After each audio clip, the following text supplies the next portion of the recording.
فاتت احنا اتكلمنا مع اصحاب البيزنس وما اتكلمناش عن الطلبه او الحد اللي حابب انه يدخل المجال. خليني اسالك اول سؤال مهم بالنسبه لنا. دلوقتي لو انا حد طالب حابب ان انا ادخل مجال الميديا باينج، المفروض ادرس ماركتنج بشكل عام ولا اتخصص في الميديا باينج بالاول؟ طيب هو ده سؤال شائك دايما، ودايما بيجي لنا السؤال ده. بصي اقول لك على حاجه، هو ما ينفعش حد اصلا يبقى ميديا باير من غير ما يبقى درس البيزكس بتاعت الديجيتال ماركتنج. انا ما ينفعش ابقى كده اخد المنتج وانا اروح اسعره لوحدي وابقى مش فاهم البرايسنج استراتيجي او السياسات السعريه اللي ممكن اشتغل عليها، مش فاهم ان الكرييتيف بتاعتي لازم تبقى مثلا فيها هوك، مثلا لازم الفيديوز بتاعتي تبقى ماشيه بتكنيك معين، مش فاهم ان اصلا العميل نفسه بيمر بالباير جيرني. عندنا رحله للعميل، عميل بيمر بمراحل، مرحله والتانيه، كل اصلا كل فانل من الفانل، يعني كل ستيج من الستيجز دي ممكن نطلع منها فانل لوحدها عشان نتراك الاودينس دول. فدي كلها حاجات انت مش هينفع تبقى يعني تشتغل. يعني بصي هو ممكن يشتغلوا عادي، يعني اي حد ممكن يشتغل. يعني انا دايما اي حد بقول ممكن يفتح البلاتفورم ويعمل اعلانات ويدخل بمنتهى البساطه. هو اصلا لو فتح اي بلاتفورم وعمل نيكست نيكست نيكست بس دي فيها الاعلان هدر مالي، دي فيها صرف مهدور في الارض. ما انا اي حد ممكن يحط الفيزا بتاعته ويعمل تارجت اللي هو مظبطه مثلا الفيسبوك او حاجه زي البلاتفورم بتاعت الفيسبوك. بس في نفس الوقت مفيش دراسه، مفيش استراتيجي ماشي عليها صح. وممكن بعد كده يبقى مفيش نتائج مظبوطه. يعني بالزبط. حتى لو احنا عملنا كده بالطريقه العشوائيه دي عادي هتشتغل والاعلان هيشتغل وفلوس هتتسحب وكل حاجه تمام، بس هل النتائج دي كويسه ولا لا؟ حقق نتائج ولا لا؟ وهل اصلا ده تارجت اودينس ولا لا؟ هل ممكن اصلا اسكيل ويبقى فيه بعد كده ولا لا؟ ازاي ممكن اصلا اسكيل البادجت بتاعتي واكبر البادجت بتاعتي بحيث ان البلاتفورم نفسها تبقى ماشيه عادي وشغاله بتجيب لي نتائج بشكل مستمر، الدنيا ما تضربش مني. فدي كلها حاجات انت مش هتعرفها او هم يعني مش هيعرفوها غير لو هم فعلا احنا دارسين البيزكس بتاعت الماركتنج، بيزكس الماركتنج وبيزكس الديجيتال، وفاهمين البروسيس كلها بتتم ازاي لحد ما توصل عندنا في الميديا باينج. اول ما توصل عندنا خلاص ده جزء اللي انت اصلا بتطبقه، اللي انت تدخل على البلاتفورم وتبدا تشتغل بايديك وتتابع، وبعد اصلا ما بتخلص بتتابع كل البروسيس بقى بتاعت هو اصلا لازم يعرف عشان يعرف حتى يتناقش مع باقي التيم الماركتنج اللي معاه ويوصل لهم فكرته. اصلا لما يجي يعمل اي كامبين بعد كده يقول لهم انا عاوز اعمل ايه. بالظبط. كمان لان ده دوره، يعني بما ان هو مسؤول عن الميديا باينج او مسؤول عن موضوع المبيعات او الاعلانات والبادجت اللي بياخدها، هو من دوره برضو ان هو يقول يا جماعه انا محتاج كامبين تبقى بتتكلم عن التوبيك الفلاني، طيب انت محتاج فيها ايه؟ وهو بيبدا يديهم الجايد لاين او الخطوات اللي هم هيعملوا بيها الكامبين دي. ده حقيقي بالظبط. طيب في برضو احنا اسئله بتجيلنا. انا عاوز اشتغل اي كوميرس، تمام؟ حلو. طيب هو لو ميديا باير، لو هو حد حابب انه يدخل ميديا باير، هو التخصص بتاع الاي كوميرس من ضمن تخصصات الميديا باير؟ طيب بصي هو العلم واحد، احنا بندرس ميديا باينج، بندرس يعني ازاي نفكر كميديا بايرز، ازاي نعمل اعلان، ازاي نتارجت، ازاي نعمل سيجمنتيشن وتارجتنج، وازاي نعمل كل الحاجات دي. تمام؟ لو انت درست صح انت تدخل في اي حاجه بعد كده تمام. يعني هتشتغل مثلا تسويق لسيرفيس، اوكي، اي كوميرس تمام، دروب شوبينج تمام، افيليت ماركتنج تمام.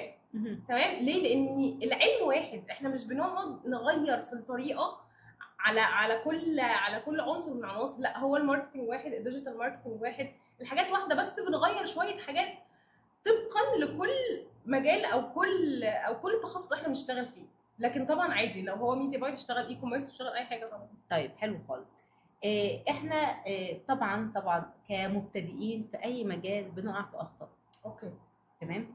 اخطاء الميديا باير بالذات لان هو بيتكلم بفلوس، بيطلب فلوس، فبيقع في اخطاء كتير. ايه الاخطاء اللي بما انك انستراكتور اكيد بتجيلك الطلبه بتوعك بيقول لك استاذ ندى انا حصل مني 1 2 3، انا بتوصل صح؟ ايه الاخطاء اللي ممكن يتجنبها المبتدئ او اللي شغال في الميديا باينج خلال شغله في المجال ده؟ طيب بصي اول حاجه معانا ان احنا طبعا كل الميديا بايرز عارفين ان احنا عندنا اي بي تيست، وكلهم بيعملوا اي بي تيست في الاول، بس الاي بي تيست بتاعنا اصلا احنا بيكمل معانا. يعني انا دايما بقول ان مفيش مرحله احنا بنوقف تيست. يعني انا طول الوقت بجرب تارجتس جديده، مثلا فيديوز جديده، منصات كمان جديده، اوبجكتيفز مختلفه. كمان جوه الاوبجكتيف بيبقى فيه كونفرجنز، ممكن نجرب كونفرجنز مختلفه. فانا طول الوقت بتست. يعني هي مرحله التست دي بتبقى في الاول هي بتبقى عليها البادجت الكبيره. بعد كده الشهر اللي بعده والشهر اللي بعده احنا طبعا بيبقى عندنا تقسيمه كده للبادجت، فبنخلي في طول الوقت بادجت للتست. هي مش مرحله وبتخلص، دي حاجه تانية. ان انا دايما بقول ان احنا بنفرق في الكامبين. يعني ايه بنفرق في الكامبين؟ يعني انا بقى مشغله كامبين مثلا على ميتا او على اي بلاتفورم، واقعد كل شويه ادخل اعدل فيها، اغير مثلا اللغه، مثلا اغير السن، اغير البادجت.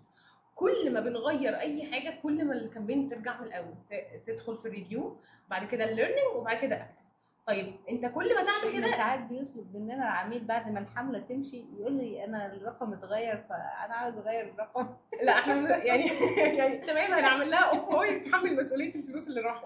يعني بيجي يفتكر حاجه، يعني بينام ويصحى يفتكر ان في مشكله، هو ايه ده انا نسيت احط لكم حاجه، احط لكم، فاحنا بنضطر ان احنا نعيد. ماشي لو احنا مضطرين تمام، لكن لو هي من باب ان احنا مش يعني من باب الفرق لا.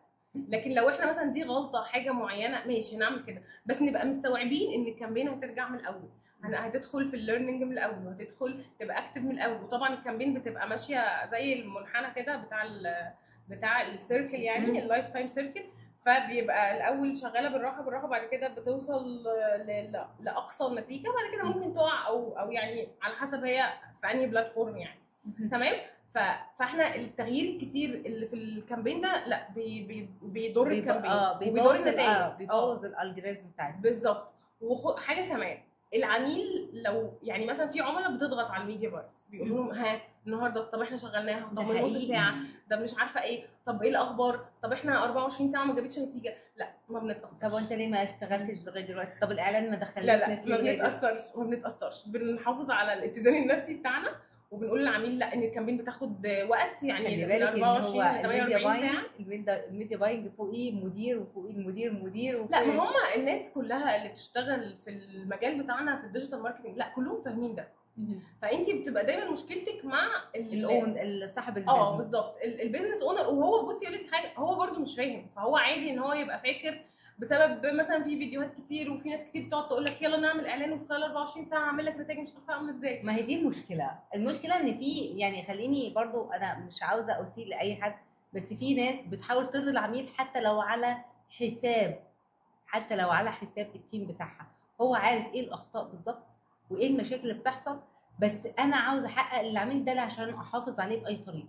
طب ما هو ده على المدى الطويل يعني مش حاجه صح يعني. بالظبط. يعني طالما يعني هي فكره ان العميل يبقى عاوز يغير كل شويه، هو اصلا لو عميل واثق فيك كشركه او واثق فيك كحد يعني فريلانسر عادي، هو اصلا مش هيبقى بيتطلب كتير او بيغير حاجات كتير. هو لو واثق هيقول لك تمام. يعني لو انت قلت له احنا محتاجين مثلا من شهر ل3 شهور من ما نبدا نشوف نتائج للكامبينز اللي بنعملها، هو لو واثق فيك هيبقى تمام، هيسكت ويهدى ويستنى 3 شهور. لكن فكره ان احنا كل شويه نعدل في الكامبين وهي اصلا اوريدي شغاله، لا ما يعني ما تستنوش نتائج، ما حدش استنى اي نتيجه من الموضوع ده. وثالث خطا معانا هو ايه بقى؟ ان انا ابقى عارف التارجت اودينس بتاعي كويس جدا وحاطط بادجت كويسه ومناسبه وخلاص انا عملت تيست وببني بقى على التيست اللي انا عملته كل حاجه مظبوطه. بس انا ممكن اعمل ايه؟ اروح اجيب كونتنت او فيديو او حتى عادي كونتنت بالاي اي بقى بالاي اي بقى او اصلا هو يعني مثلا مش بيفت للتارجت اودينس. يعني انت مش عارف تكلمهم ازاي، انت مش عارف اللغه بتاعتهم ازاي، الطريقه المسج هتوصل لهم ازاي. دي حاجه من الحاجات اللي بتاثر جدا جدا على نتائج الاعلانات. حتى لو انت عامل اجمد تارجتنج، واصلا دلوقتي الموضوع بقى بسيط يعني من بعد انتشار الاي اي المنصات دلوقتي ما بقتش محتاجه الايفورت بتاع زمان. لا دلوقتي الدنيا بقت اهدى شويه، اهدى بكتير جدا. هو بس انت لازم تبقى عارف ايه الاوبجيكتيف بتاعك كويس، التارجت اودينس بتاعك، البادجت اللي هتشتغل عليها، واخر حاجه كمان لازم الكونتنت الكويس، الكونتنت المتصور كويس، الكونتنت المكتوب كويس. انت عارف ايه المشكله بتاعت العميل وانت جاي تحلها له ازاي، او حتى مش لازم تبقى مشكله، ايه المسج اللي انت هتقولها له بشكل كويس جدا. طيب احنا عاوزين بس نتاتش حته معينه. هل الفايرالز والحاجات الترندي بتاثر على شغل الميديا باينج؟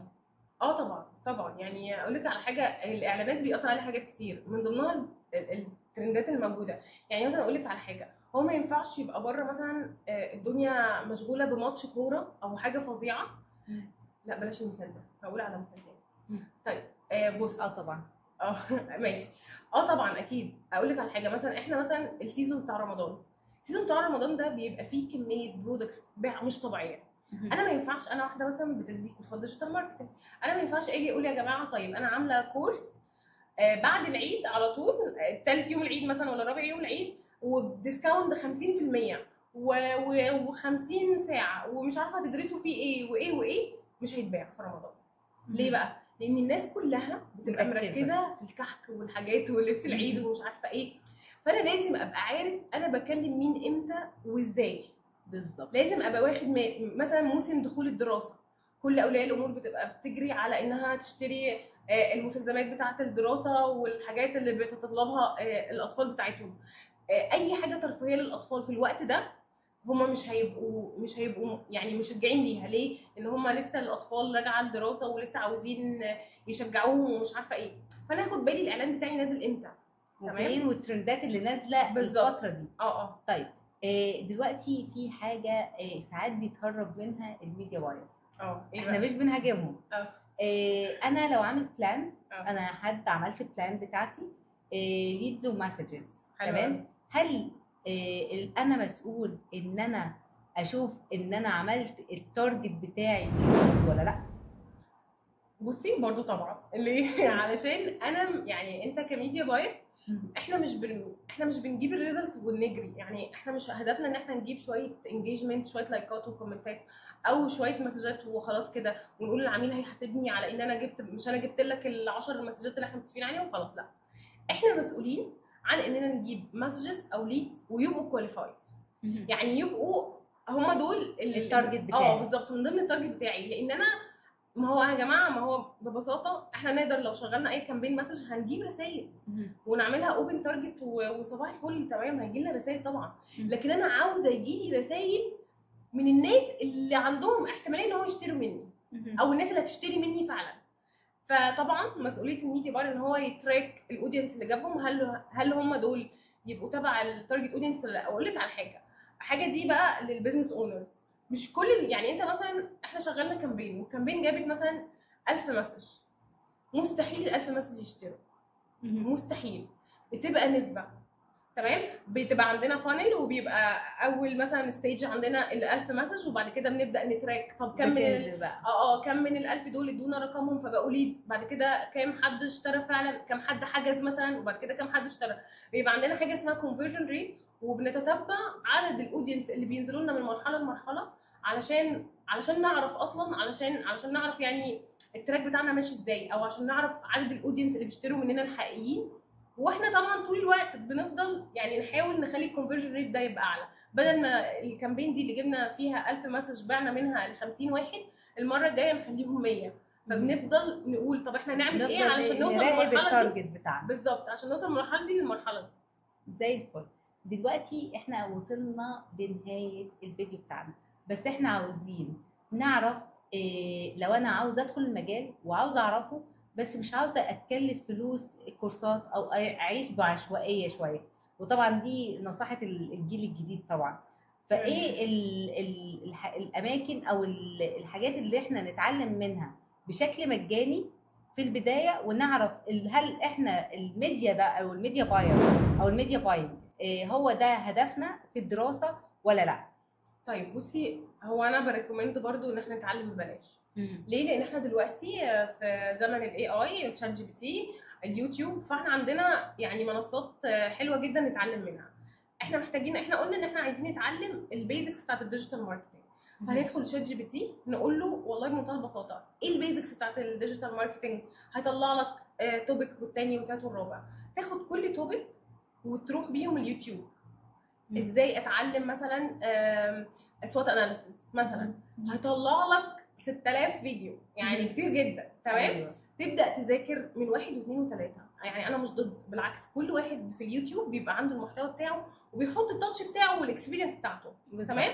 يعني في ناس بتقول يعني مش محتوى يعني مظبوط قوي، بس مش بيقولوا محتوى غلط، يعني ما حدش بيقول معلومات غلط يعني 100%، تمام.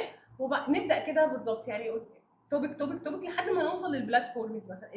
مثلا ازاي اعمل اعلان على فيسبوك، ازاي اعمل اعلان على يوتيوب، ازاي اعمل اعلان على جوجل ادز، ازاي اعمل اعلان على مثلا تيك توك.